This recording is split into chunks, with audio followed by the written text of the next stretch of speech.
પોલીસે વધુ 4 આરોપીઓની ધરપકડ કરી છે।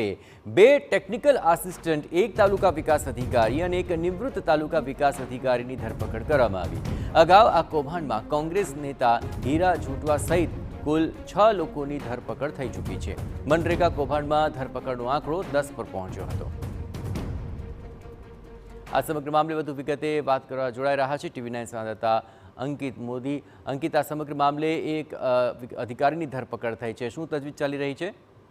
જી હા, અત્યાર સુધી આ મામલામાં જે એજન્સીઓ કૌભાંડમાં સંડોવાયેલી હતી તેના સુધી તપાસ પહોંચી હતી, પરંતુ હવે પોલીસે એક સ્ટેપ આગળ વધતા જે અધિકારીઓએ આ આખા મામલામાં જે ભૂમિકા ભજવી છે તેમની ધરપકડનો દોર શરૂ કર્યો છે।